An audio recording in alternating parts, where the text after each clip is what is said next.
Hi, good morning. Sorry for the delay. Previous క్లాస్గా చెప్పకపోవడానికి కారణం కొంచెం హెల్త్ బాగాలేదు. దానివల్ల డైలీ క్లాస్ అప్లోడ్ చేయలేకపోయాను. నెక్స్ట్ బౌద్ధ మతం.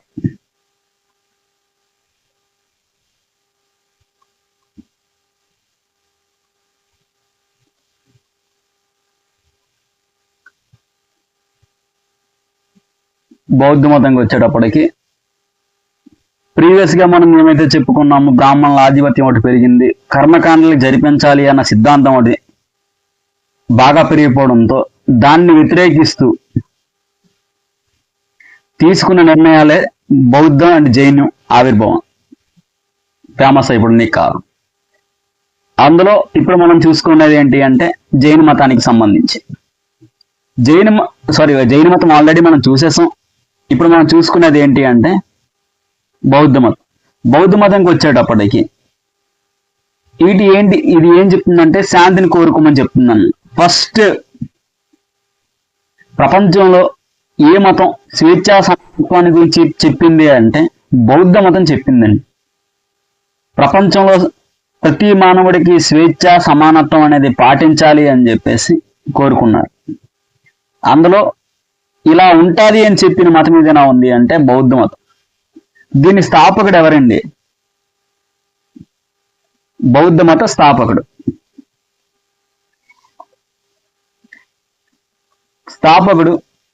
ఒరిజినల్ నేమ్ అయితే సిద్ధార్థుడు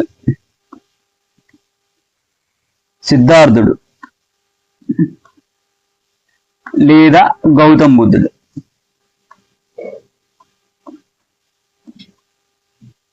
సిద్ధార్థుడు లేదా గౌతమ్ బుద్ధుడు. ఈయన ఒరిజినల్ నేమ్ అయితే సిద్ధార్థుడు అండి.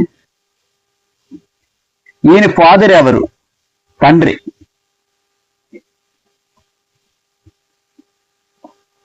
ఎవరంటే శుద్ధోదనుడు అండి.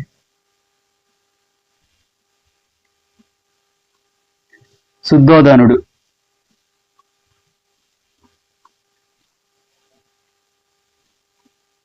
తల్లి ఎవరండి అంటే మహామాయ అండి. మహామాయాదేవి.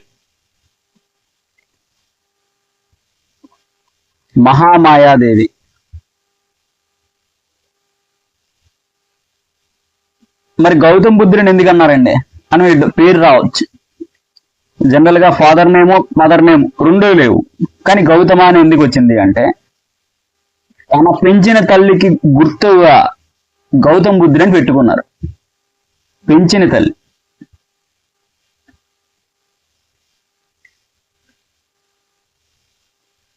లేదా సవత్తల్లి అనమాట. ప్రజాపతి మహాప్రజాపతి గౌతమి. ప్రజాపతి గౌతమి. ఆవిడ పేరు మీద గౌతమ్ బుద్ధుడు అని పేరు వచ్చింది. ఈయనకి వివాహం జరిగిందండి. వివాహం 16 yearsకి అయ్యింది. వైఫ్ నేమ్ ఏంటి అంటే యశోధర.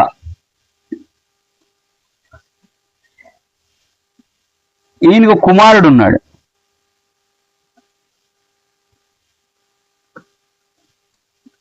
నేమ్ రాహులుడు. ఈయనకు సోదరుడు ఉన్నాడు.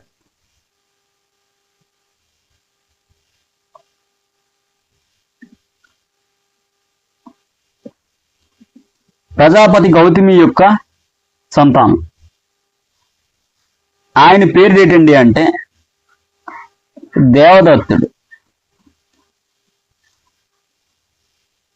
ఓకే అండి. మళ్ళీ నెక్స్ట్ అది ఇన్ డీటెయిల్డ్గా చెప్తుంది. ఆయన ఫ్యామిలీ డీటెయిల్స్ ఇది. ఇకపోతే ఈయన యొక్క జన్మస్థలం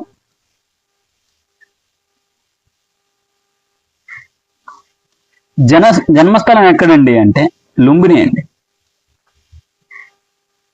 లుంబినిలో ఏ ఇయర్లో పుట్టాడండి అంటే బీసీ 563లో పుట్టాడు.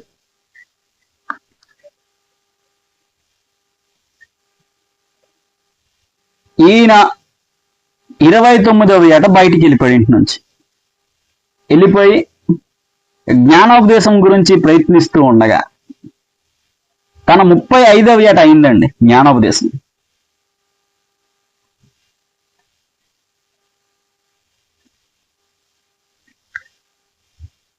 జ్ఞానోదయం ఎక్కడ జరిగింది ఈయనకి అంటే బోధ్గయ.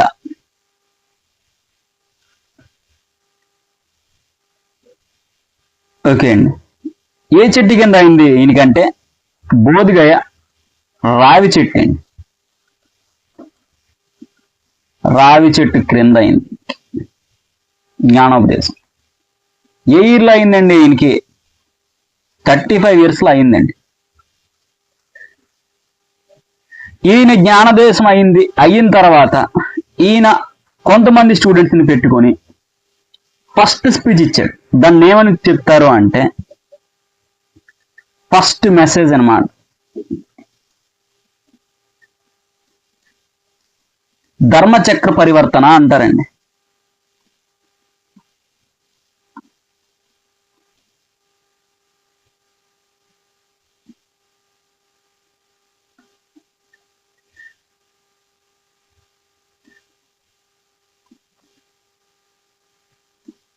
ధర్మచక్ర ప్రవర్తన అంటే నెక్స్ట్ ఈయన ఏ తెగకు చెందినవాడండి కమ్యూనిటీ.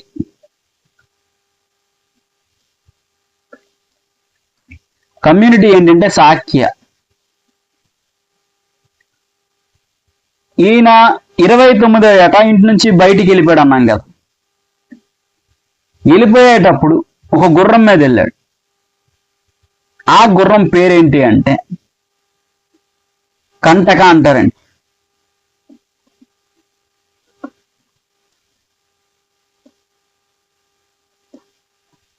కంటక అనే గుర్రం. దాని రథసారథి ఎవరండి? రథసారథి ఎవరు అంటే చెన్నడు. ఓకే అండి. ఇది నెక్స్ట్ ఇంపార్టెంట్. దాంట్లో గుర్రం వస్తుంది.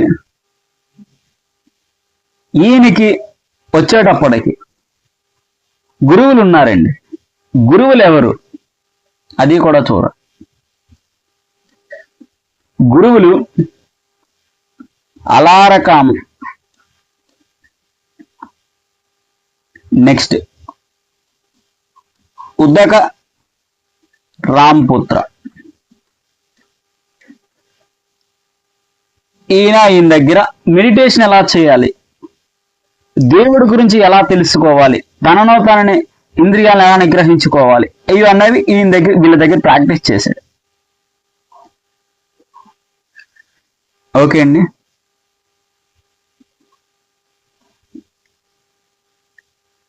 ఈయన ఇంటి నుంచి బయటికి వెళ్ళిపోవడాన్ని ఏమని పిలిచారు? గుర్రం మీద వెళ్ళిపోయాడని చెప్పాం కదండి.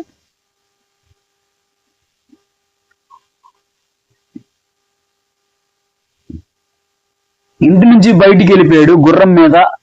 29వ ఏట బయటికి వెళ్ళిపోయాడు. దాన్ని ఏమని పిలుస్తారంటే నిష్క్రమణ. ఇంటి నుంచి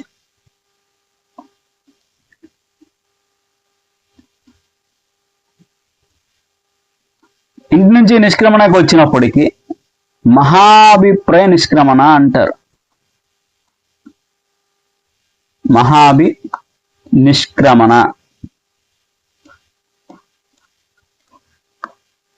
నిష్క్రమణ. దీన్ని దేనితో పోలుస్తారు అంటే గుర్రంతో పోలుస్తారండి. ఓకే. ఈయన ఫస్ట్ జ్ఞానోపదేశం అయిన తర్వాత ఫస్ట్ మెసేజ్ ధర్మచక్ర ప్రవర్తన అని చెప్పాను కదా. అది ఎక్కడిచ్చాడండి? సారనాథ్లో ఇచ్చాడండి. సారనాథ్లో జింకల వనంలో ఇచ్చాడు. సారనాథ్లో ఫస్ట్ మెసేజ్ ధర్మచక్ర ప్రవర్తన గురించి ఇచ్చాడు. మరి ఈయన డెత్ ఎలా అయిందండి అంటే,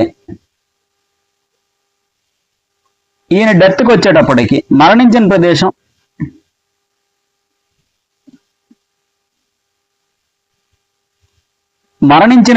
ఎక్కడ అంటే కుశీనగరం అండి. మరణం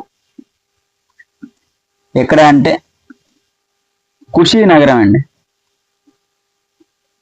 కుశీనగరంలో ఏ ఇయర్లో చనిపోయాడండి అంటే BC 483, అంటే ఈయన 80 years బతికాడండి. దీన్ని ఏమని పిలుస్తారు అంటే మహాపరినిర్ణయం నిర్యాణం అంటారు.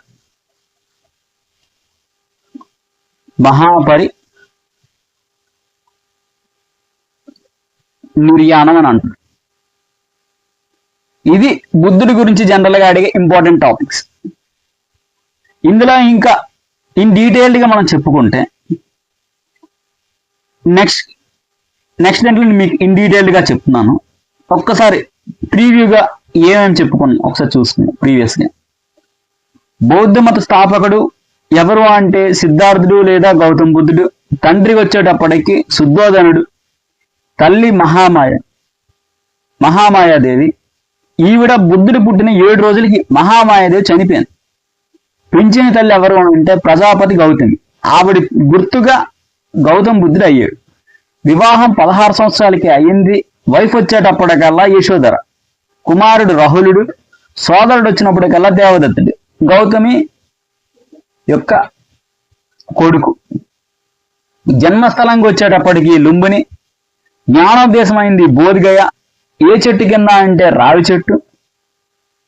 ఫస్ట్ మెసేజ్ ఏమని ఇచ్చాడు అంటే 5 స్టూడెంట్స్ని పెట్టుకొని ఇచ్చాడు, బ్రాహ్మణ్ స్టూడెంట్స్కి. దాన్ని ధర్మచక్ర ప్రవర్తన అంటారు. ఎక్కడ ఇచ్చాడు అంటే సారనాథ్లో ఇచ్చాడండి. వీళ్ళు ఏ తెగకు చెందినవారు అంటే సాక్య తెగకు చెందినవారు. 29వ ఏట బుద్ధుడు ఇంటి నుంచి బయటికి వెళ్ళిపోతున్నప్పుడు ఒక గుర్రం మీద వెళ్ళాడు. ఆ గుర్రం పేరు ఏంటండి అంటే కంటక అనే గుర్రం.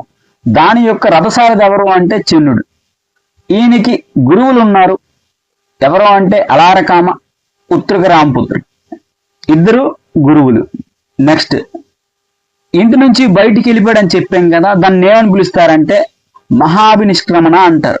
దానికి గుర్తు గుర్రం అండి. ఈయన డెత్ ఎక్కడ జరిగింది అంటే కుశీనగరంలో జరిగింది. BC 483 BC, అంటే నియర్లీ 80 years ఈయన స్పాన్ జీవించారు. దీన్ని ఏమని పిలుస్తారు అంటే మహాపరినిర్యాణం అని పిలుస్తారు. బుద్ధుడి డెత్ గురించి వచ్చేటప్పటికి కొంత కాన్స్పిరసీ ఉంది. అది ఏంటి అంటే బుద్ధుడు పంది మాంసం తిని చనిపోయాడు కాబట్టి చనిపోయాడు అని చెప్పేసి అంటారనమాట. అది ఎంతవరకు నిజమో అవాస్తవం అనేది చెప్పలేం. ఎందుకంటే వీళ్ళు శాంతిని బోధించిన వాళ్ళు ఒక పందిని మాంసం తినేశారా అని చెప్పేసి ఒక డౌట్ అన్నమాట. క్వశ్చన్ ఆఫ్ డౌట్ కింద అది ఉండిపోయింది. బుద్ధుడు వచ్చేటప్పటికి చనిపోయింది, ఇది తినేసి చనిపోయారని అంటారు. దీంట్లోనే బుద్ధిజానికి వచ్చేటప్పటికి ఏంటి, బుద్ధుని యొక్క లైఫ్ ఇన్ డీటెయిల్ గా మనం తెలుసుకుందాం.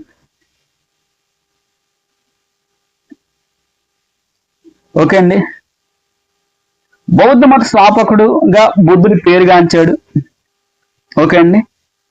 ప్రపంచంలోనే ఫస్ట్ స్వేచ్ఛా సమానత్వాల గురించి పేర్కొందండి. స్వేచ్ఛ సమానత్వం గురించి పేర్కొన్న మతం బౌద్ధం అండి. స్వేచ్ఛా సమానత్వాలు మనిషికి ఉండాలి అని చెప్పి పేర్కొన్న మతం అండి. ఇది జైనంకి వచ్చేటప్పటికల్లా ఏ వాదం అని అంటారంటే సాధ్యవాదం అంటారు. దీనికి వచ్చేటప్పటికల్లా మధ్యమికావాదం అంటారు.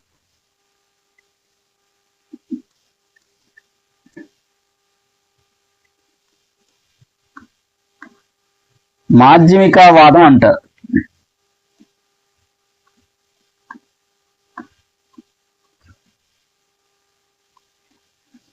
బుద్ధుడు మాక్సిమం బౌద్ధం విరాజిల్లింది ఎక్కడ అంటే ఏ రాజ్యాల్లో అంటే మగధ లాంటి కోసల రాజ్యాల్లో ఎక్కువగా విరాజిల్లింది.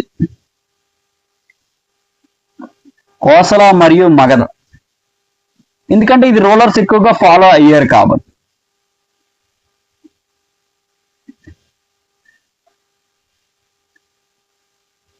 బుద్ధుడిని కొంతమంది విదేశస్తులు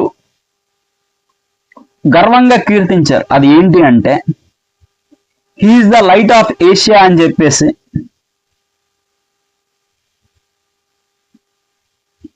పేర్లు అంటే ఆయనకి ఏంటి అంటే పొగడ్తలు ఇచ్చినవి, పేర్లు బిరుదులు అనుకోండి మీరు, పేర్లు అన్నమాట. పేర్లు ఏంటి అంటే తల్లిదండ్రులు పెట్టిన పేరు సిద్ధార్థుడు, సెకండ్ నేమ్ తథాగతుడు,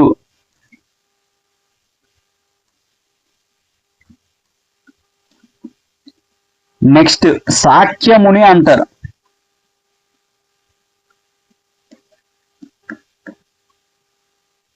నెక్స్ట్ అంగీరసుడు అంటారండి,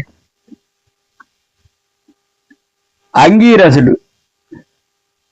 ఈ నేమని పిలుస్తారు ఆసియా జ్యోతి, లైట్ ఆఫ్ ఏషియా.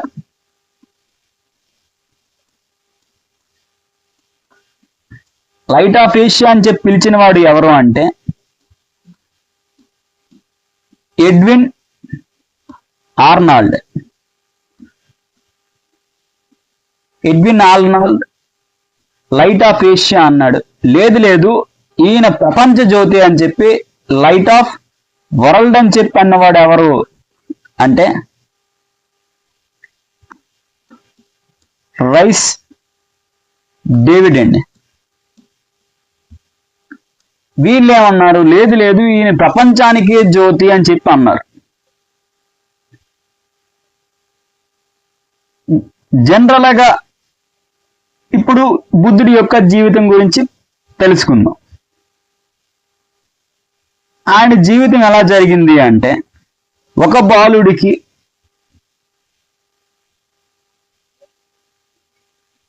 స్వేచ్ఛ అనేది ఇవ్వకుండా ఒక 4 గోడల మధ్య సర్వ సౌఖ్యాలని కల్పిస్తూ ఆయనకి ప్రపంచం ఎలా ఉంటుందో తెలియకుండా చేసేసి కేవలం 4 గోడల మధ్య ఆనందం అంటే ఇలా ఉంటుందని చెప్పి, దుఃఖం అంటే ఇలా ఉంటుందని చెప్పి, ఒక కష్టం వచ్చితే ఎలా తట్టుకోవాలని చెప్పి ఏమీ తెలియకుండా పెరిగిన ఒక పిల్లాడికే పడ్డ ఆవేదన నుంచి పుట్టిందండి బౌద్ధ మతం. జనరల్గా ఏమనుకుంటారో అంతమంది, నా కేసు కష్టమో లేకపోతే నేను షైన్ అవుతాను అనుకుంటారు. కాదండి, ఒక వ్యక్తికి కష్టము ఉండాలి, సుఖము ఉండాలి.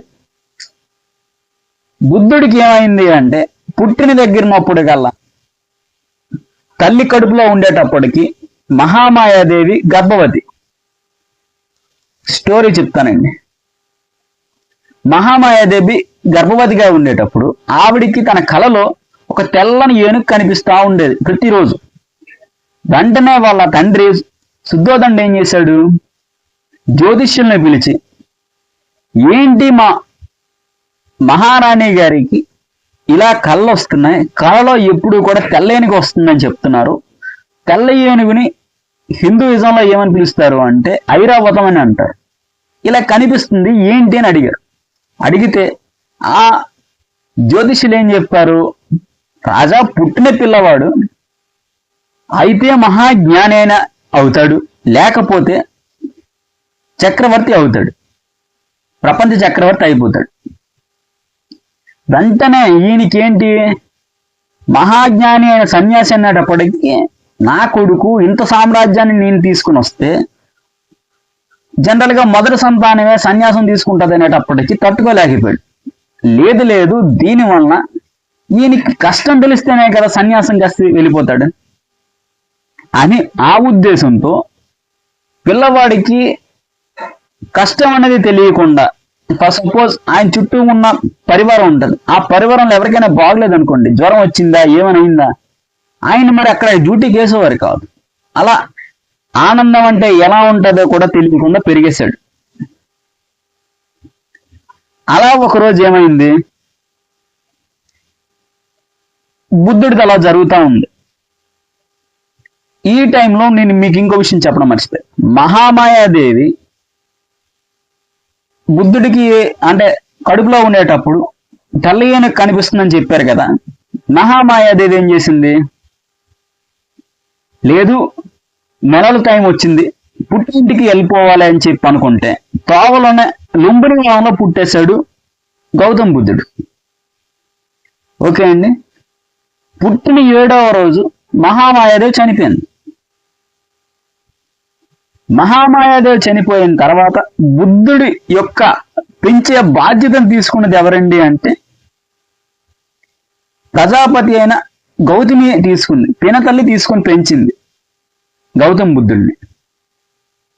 సవత్తల్లి పెంచింది. ఈవిడేం చెప్పింది, జనరల్ గా ఈవిడి కుమారుడు ఉన్నాడు దేవదత్తుడు. ఈ దేవదత్తుడికి వెళ్లకుండా రాజ్యం అనేది ఇతడే వారసుడు అవుతాడు అని చెప్పి సిద్ధార్థుడికి పేరు ప్రకటించింది తను. గౌతమ బుద్ధుడు ఏం చేశాడు, ప్రకటించిన తర్వాత సర్వ సౌఖ్యాలని కల్పిస్తూ ఎక్కడ ఇతని మనసు మారిపోకుండా ఉంటుందని చెప్పేసి 8వ ఏటనే విద్యాభ్యాసం స్టార్ట్ చేశారు. అది కూడా ఆయనకి సర్వ సౌఖ్యాలని కల్పిస్తూ 8వ ఏట విద్యాభ్యాసం స్టార్ట్ చేశారు. కానీ ఏం చేశారు, 8 years లో స్టడీ స్టార్ట్ చేశాడండి సిద్ధార్థుడు.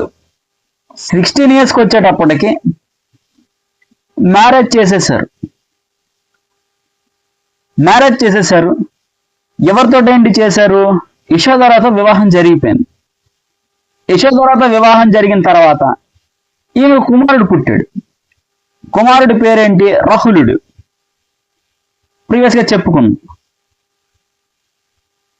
సిద్ధార్థుడు ఏం చేశాడు, ఒక రోజు మేడ మీదకు వచ్చాడండి. ఇంపార్టెంట్, ఇది కొంచెం అర్థం చేసుకోండి. వచ్చేటప్పటికి అంటే ఎంతసేపు ఈయనకి సర్వసౌఖ్యాలని కల్పిస్తూ ఆనందం అనేది మాత్రమే తెలుసు. సిద్ధార్థుడు ఏం చేశారు, తన యొక్క మేడ మీదకి వచ్చి బయట ఉన్న వాళ్ళని అలా చూస్తా ఉన్నాడు అనమాట, ఏం జరుగుతుందా అనేసి. ఫస్ట్ ఆయన కనిపించింది ఏంటి అంటే 4 సంఘటనలు కనిపించాయండి. 4 ఇన్సిడెంట్స్ అనమాట. ఇంపార్టెంట్ అండి, 4 ఇన్సిడెంట్స్. 1 వృద్ధుడు, ఓల్డ్ మ్యాన్. 2 రోగి, 3 శవం, 4 సన్యాసి. అంటే ఈ అబ్బాయికి ఎలా చేశారు అంటే అంతవరకు బుద్ధుడు ఒక ముసలవాడిని చూడలేదు, ఒక రోగి మంచాన పడిన చాలా దీనస్థితిలో ఉన్న రోగిని చూడలేదు, ఒక మనిషి చచ్చిపోతాడనే విషయం కూడా ఆ అబ్బాయికి తెలియదు. నెక్స్ట్ వచ్చిన వాడు జ్ఞానిగా సన్యాసి కనిపించాడు. చూసేటప్పటికల్లా బుద్ధుడు ఏంటి ప్రపంచం ఇలా ఉందా, నాకు తెలియకుండా అయిపోయింది, నేను ఇలా ఉండిపోయాను అన్న చెప్పి ఆవేదన నుంచి స్టార్ట్ అయిందండి. ఫస్ట్ ఏంటండి అంటే వృద్ధుడు, ముసలివాడు కనిపించాడు. ముసలివాడి తర్వాత ఏంటి, చిన్న కథలా చెప్పుకున్నాం. ఒక ముసలతని కనిపించాడు. కనిపించిన తర్వాత ఆయనకు ఒక రోగం ఉందని తెలిసింది. రోగం ఉన్న వ్యక్తి చనిపోతాడు. ఇది సీక్వెన్స్ అన్నమాట. ఇవేమీ కాదు, ఒక సన్యాసి కనిపించేటప్పటికి ఈయన అనుకుంటాడు, అంటే దీంట్లో లేనిది 4 గోడల మధ్య లేనిది బయట ఉన్న ప్రపంచం చాలా గొప్పది. ఇతను సన్యాసి అంటే ఏంటి అంటే సమస్తాన్ని వదిలేసిన వాడే సన్యాసి. ఆయనకి సుఖము ఒకటే, దుఃఖము ఒకటే. అలా ఈయన ఓకే ఇది జరుగుతుందనమాట అని చెప్పి అనుకున్నాడు.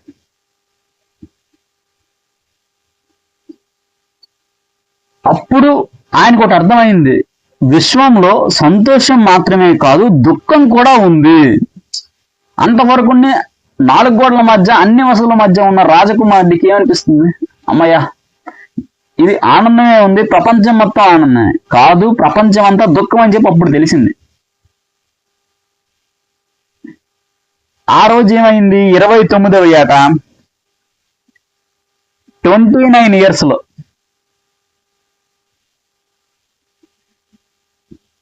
వైశాఖ పౌర్ణమి నాడండి, వైశాఖ శుద్ధ పౌర్ణమి అంటే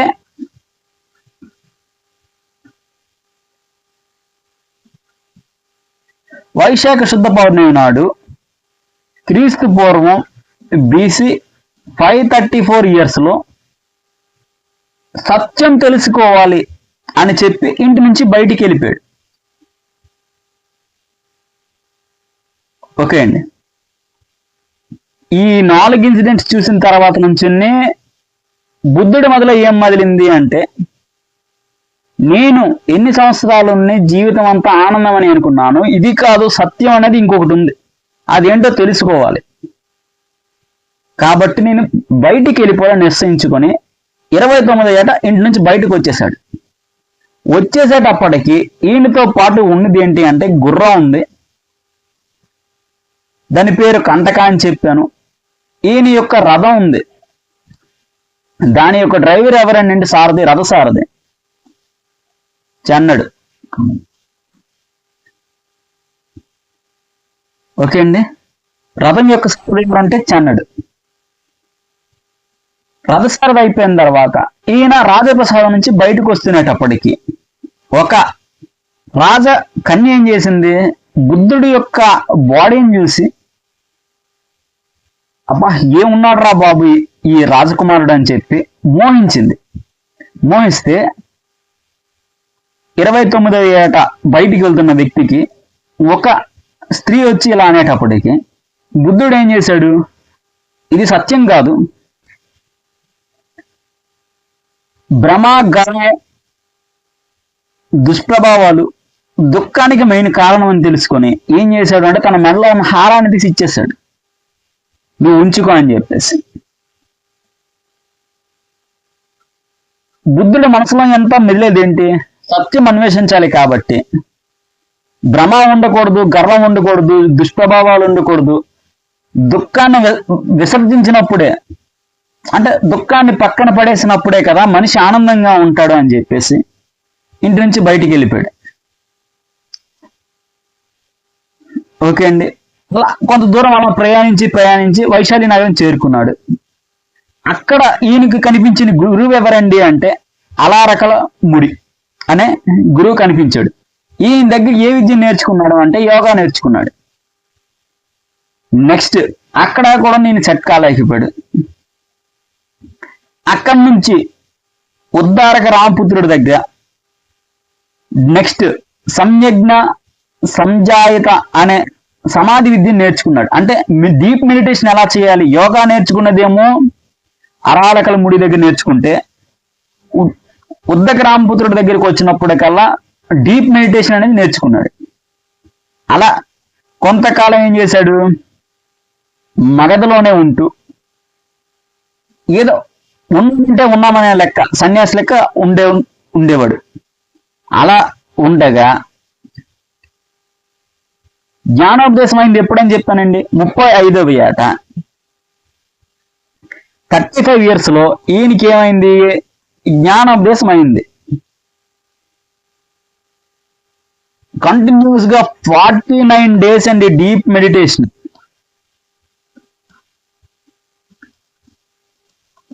డీప్ మెడిటేషన్ చేశాడండి, జ్ఞానోపదేశం అయింది. అది ఎక్కడ అంటే రావి చెట్టు కిందండి.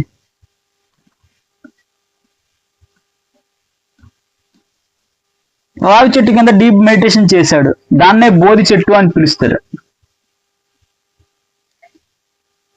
అయిన తర్వాత ఈ సిద్ధార్థుడు ఏమయ్యాడు, అప్పుడు గౌతమ్ బుద్ధుడు సిద్ధార్థుడి కాస్త బుద్ధుడిగా మారిపోయాడు. అయిపోయిన తర్వాత ఏం చేశాడు అంటే తనకి కొంత జ్ఞానం తెలిసింది. జ్ఞానం తెలిసిన తర్వాత బుద్ధుడు తన యొక్క ఫస్ట్ స్పీచ్ ఇచ్చాడండి. జ్ఞానం వచ్చిన తర్వాత మొదట స్పీచ్ ఎవరికి ఇచ్చాడండి అంటే, బుద్ధుడు మొదట ధర్మ ప్రబోధాన్ని చేసిన ప్రదేశంకి వచ్చేటప్పటికి కాశీ నగరంలోని దగ్గర సారనాథ్లో ఇచ్చాడండి. సారనాథ్లో ఫస్ట్ ఇచ్చాడు. అది ఎవరికి అంటే 5 బ్రాహ్మణ విద్యార్థులకు ఇచ్చాడు, బ్రాహ్మణ స్టూడెంట్స్కి ఇచ్చాడు. ఓకే అండి. ఆ తర్వాత ఏమైంది, బుద్ధుడు అసలు మనిషి ఆనందంగా ఉండడానికి కొన్ని బోధనలు చేశాడు. అది ఏంటి అంటే, బుద్ధుడి బోధనలు ఏంటి? బోధనలు ఏంటి అంటే, ఫస్ట్ అహింస, సెకండ్ సత్యం, థర్డ్ అండి దొంగతనం చేయకూడదు,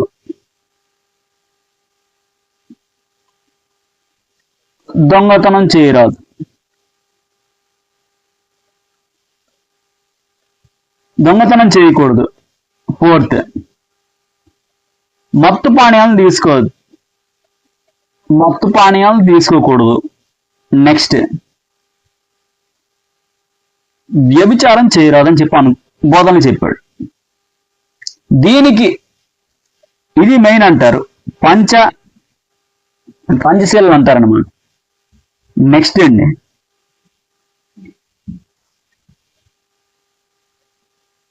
నాలుగు ఆర్య సత్యాలు చెప్పాడండి. 4 ఆర్య సత్యాలు. అది ఏంటి అండి అంటే,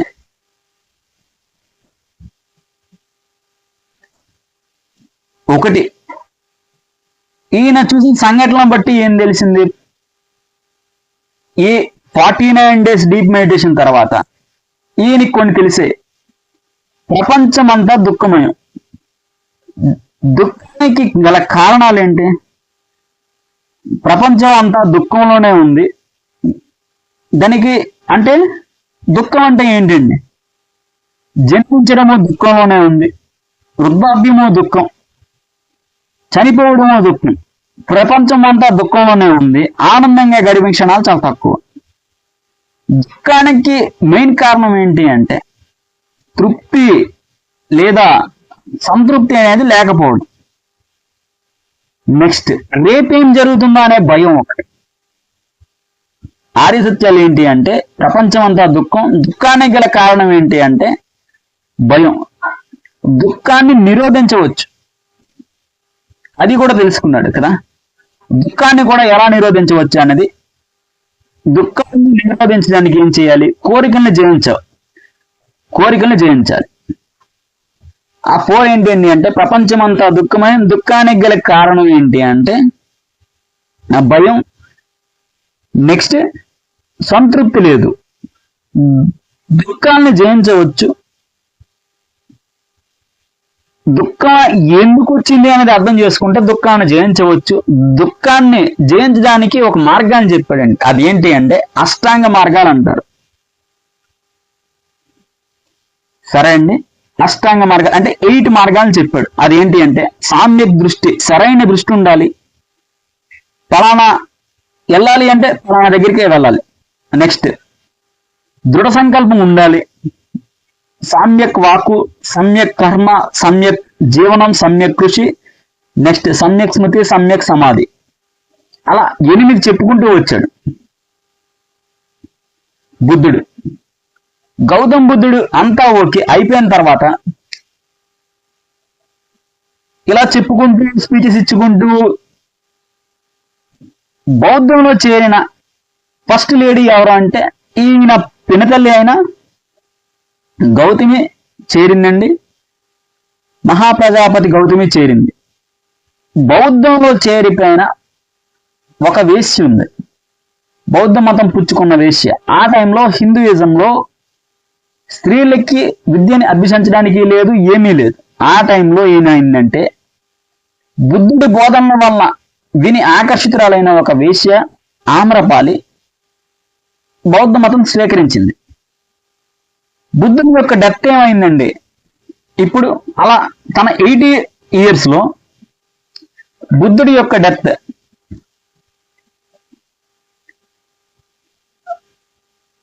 ఎక్కడ జరిగింది అంటే కుషీనగరంలో జరిగింది. ప్రీవియస్ గా చెప్పుకున్నాం. అది ఏ రోజు అంటే వైశాఖ శుద్ధ పౌర్ణమి. బుద్ధుడి మరణానికి కారణమైన వ్యక్తి ఎవరు అంటే చంద్రుడు. చంద్రుడు ఏం చేశాడు అంటే చంద్రుడండి ఈయన ఏం చేశాడు అంటే పంది మాంసం వండి పెట్టాడు. పంది మాంసం వండి పెట్టడం వల్ల బుద్ధుడు ఎక్కడ చనిపోయాడు? కుషీనగరంలో చనిపోయాడు.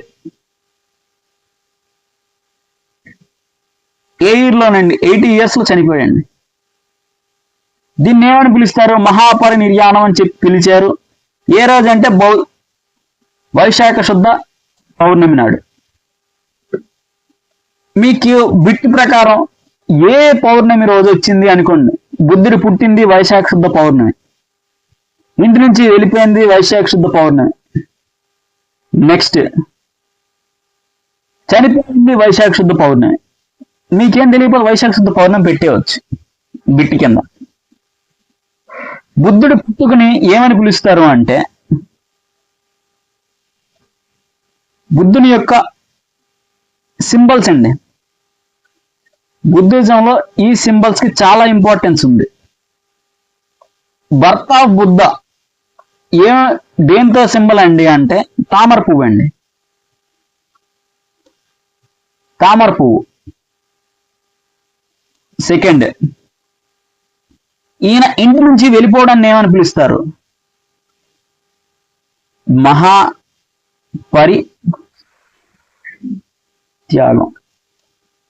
దేంతోటండి అంటే గుర్రం. థర్డ్ అండి,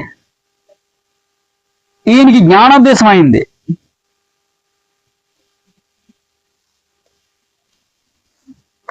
దేంతో పోలుస్తారు అంటే బోధి వృక్షం, బోధి చెట్టు.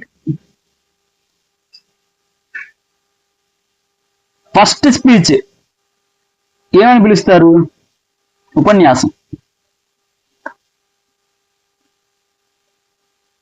ఉపన్యాసాన్ని ఏమని చక్రంతో పోలుస్తారండి. మరణాన్ని దేంతో పోలుస్తారు? మరణం వచ్చేటప్పటికల్లా స్టాచ్యూ, స్తూపం. ఓకే అండి. సింబల్స్కి వచ్చేటప్పటికల్లా బుద్ధుడి యొక్క జననాన్ని తామర పువ్వుతోటి, ఇంటి నుంచి వెళ్ళిపోవడాన్ని త్యాగంకి వచ్చేటప్పటికల్లా గుర్రం, జ్ఞానోద్దేశంకి వచ్చినప్పటికల్లా బోధి చెట్టు, ఫస్ట్ మీటింగ్ వచ్చేటప్పటికల్లా ధర్మచక్ర ప్రవర్తన అని చెప్పానుగా అది చక్రంతో పోలుస్తారు, డెత్కి వచ్చేటప్పటికల్లా స్తూపంతో పోలుస్తారు. ఇదండి బౌద్ధ మతానికి సంబంధించి. నెక్స్ట్ బౌద్ధ సంగీతాలు జరిగాయండి. నెక్స్ట్ మనం చెప్పుకునేది ఏంటి? బుద్ధిజంలో ఉండే ఫాలోవర్స్ అయిన కింగ్స్ ఎవరు ఉన్నారు అవి తెలుసుకోవాలి. బుద్ధిస్ట్ లిటరేచర్ ఏంటి అనేది తెలుసుకోవాలి. అది నెక్స్ట్ క్లాస్లో మనం చెప్పుకుందాం. Thanks for watching.